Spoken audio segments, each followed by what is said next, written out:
नमस्कार. धाराशिव जिल्ह्यातील अनदूर येथील श्री निळकंठेश्वर संस्थान मठात मठपती परमपूज्य श्री शिवयोगी शिवाचार्य महास्वामीजी यांच्या पट्टाभिषेक रौप्य महोत्सव आणि जन्मदिन सुवर्ण महोत्सवानिमित्त आयोजित करण्यात आलेला पंचपीठाधीश्वर जगद्गुरूंचा भव्य अड्डपालखी महोत्सव व जलकुंभ मिरवणूक अत्यंत भक्तिमय, उत्साहपूर्ण आणि दिमागदार वातावरणात संपन्न झाला. भाविकांच्या जयघोषाने आणि पारंपरिक धार्मिक उत्साहाने संपूर्ण अनदूर नगरी शिवमय झाली होती. या ऐतिहासिक सोहळ्यासाठी रंगापुरी महापीठाचे जगद्गुरू सोमेश्वर शिवाचार्य महास्वामीजी, उज्जैन पीठाचे जगद्गुरू श्री सिद्धलिंग राजदेशी केंद्र शिवाचार्य महास्वामीजी, काशी महापीठाचे जगद्गुरू डॉक्टर चंद्रशेखर शिवाचार्य महास्वामीजी तसेच श्रीमद काशी पीठाचे जगद्गुरू डॉक्टर मल्लिकार्जुन विश्वाराध्य शिवाचार्य महास्वामीजी यांचे अनदूर येथे आगमन झाले. देशातील 4 प्रमुख राजगुरू एकाच वेळी उपस्थित राहिल्याने या सोहळ्याला विशेष धार्मिक महत्त्व प्राप्त झाले. संपूर्ण अनदूर नगरी या सोहळ्यासाठी सज्ज झाली होती. श्री निळकंठेश्वर मठ ते जवाहर प्रांगणापर्यंतच्या मार्गावर आकर्षक रांगोळ्या, रंगीबेरंगी पताका आणि भव्य कमानी उभारण्यात आल्या होत्या. गेल्या 7 दिवसापासून सुरू असलेल्या शिवकथेची सांगता प्रसिद्ध शिवकथाकार श्री हरिहरानंद यांनी केली.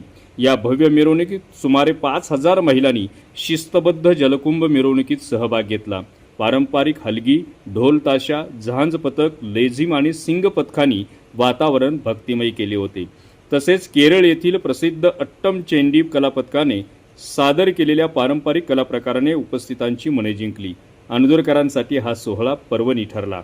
यावेळी समिती अध्यक्ष तथा माजी मंत्री मधुकरराव चव्हाण, धाराशिव जिल्ह्याचे खासदार ओमराजे निंबाळकर, आमदार राणा जगजितसिंह पाटील, आमदार प्रवीण स्वामी, माजी मंत्री बसवराज पाटील यांची प्रमुख उपस्थिती होती. या सोहळ्याच्या यशस्वी आयोजनासाठी समिती अध्यक्ष माजी मंत्री मधुकरराव चव्हाण, सरपंच रामचंद्र आलुरे, सुनील चव्हाण, ॲडव्होकेट दीपक आलुरे, धनराज मुळे, कल्याणी मुळे, संतोष मुळे, बाबुराव मुळे, सोमनाथ शेटे, राजेंद्र स्वामी, श्रीशैल लंगडे, अप्पासाहेब आलुरे, सोमनाथ डांगे, माणिक मुळे, रामलिंग नरे, खंडाप्पा मुळे, बसवराज नरे यांच्यासह रौप्य महोत्सव समिती व अनदूर ग्रामस्थांनी विशेष पुढाकार घेतला.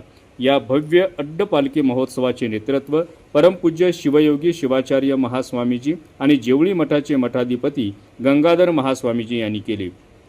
त्यांच्या समवेत डॉक्टर जयसिद्धेश्वर शिवाचार्य महास्वामीजी, शिवमूर्ती शिवाचार्य महास्वामीजी, गुरुपाद शिवाचार्य महास्वामीजी, दिगंबर शिवाचार्य महास्वामीजी तसेच महादेव शिवाचार्य हिरेमठ यांची उपस्थिती लाभली. धार्मिक श्रद्धा, पारंपरिक संस्कृती आणि भक्तिभाव यांचा संगम अनुभवायला मिळालेल्या या भव्य सोहळ्याची नोंद अनदूरच्या इतिहासात सुवर्ण अक्षरांनी लिहिली जाणार असल्याची भावना उपस्थित भाविकांनी व्यक्त केली. धन्यवाद.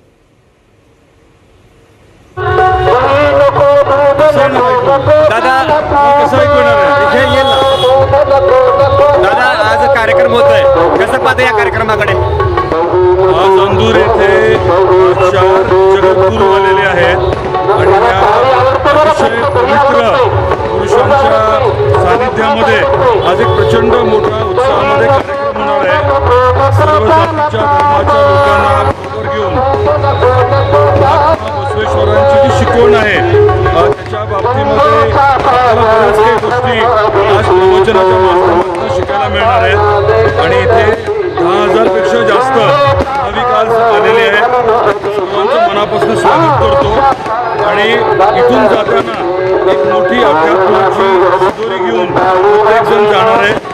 अशा सर्वांना मनापासून शुभेच्छा आहेत आणि आपले महाराज आणि जे जगद्गुरू आवर्जून आज आले त्यांचं देखील मी स्वागत करतो.